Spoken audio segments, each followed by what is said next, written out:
मैं समय हूं और आज महाभारत की अमर कथा सुनाने जा रहा हूं। यह महाभारत केवल भरत वंश की कोई सीधी सादी युद्ध कथा नहीं है। यह कथा है भारतीय संस्कृति के उतार चढ़ाव की। यह कथा है सत्य और असत्य के महायुद्ध की। यह कथा है अंधेरे से जूझने वाले उजाले की। और यह कथा मेरे सिवा कोई दूसरा सुना भी नहीं सकता, क्योंकि मैंने इस कथा को इतिहास की तरह गुजरते देखा है। इसका हर पात्र मेरा देखा हुआ है। इसकी हर घटना मेरे सामने घटी है। अव्यक्त कौन है?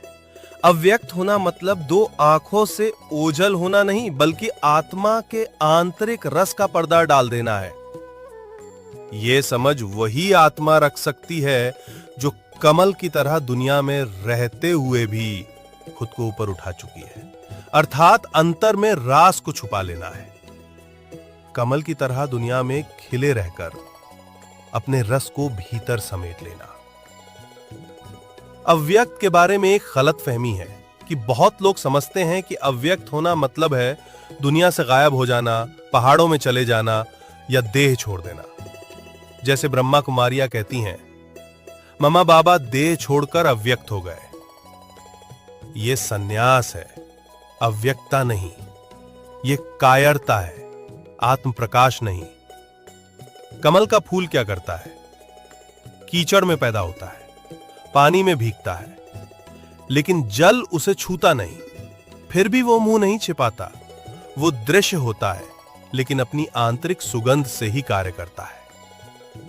कमल की असली ताकत उसकी दृश्यता नहीं, उसका मौन सौंदर्य होता है। तो अव्यक्त आत्मा कैसी होती है? देहधारी होते हुए भी देहाभिमान से मुक्त, दुनिया में सक्रिय होते हुए भी मैं और मेरा से विरक्त। चेहरा सबको दिखता है, पर अंतर में चल रही उसकी चारित्रिक रास किसी को भी समझ नहीं आती। वो भीड़ में रहकर भी भीड़ से बहुत ऊपर जीती है। अव्यक्त का अर्थ है प्रभाव में रहना, परंतु प्रचार से परे होना। कर्म करना, पर दिखावे से मुक्त रहना, क्योंकि वो समझ चुकी है कि वो कर नहीं रही है, सब खुद हो रहा है। वो दुनिया को मार्ग देती है, लेकिन खुद को मंच से गायब कर लेती है। वो मंच पर नहीं, लेकिन मंच की धड़कन बन जाती है। कायरता नहीं, साहस चाहिए अव्यक्त बनने के लिए। चुपचाप छिप जाना आसान है, पर सामने रहकर भी स्वयं के अंदर परमात्मा को जीना, ये तपस्या है। अव्यक्त वो है जो दिए की तरह जल रहा हो, लेकिन तेल कहां से आता है ये कोई न जान पाए। ऐसी आत्मा कैसी होती है?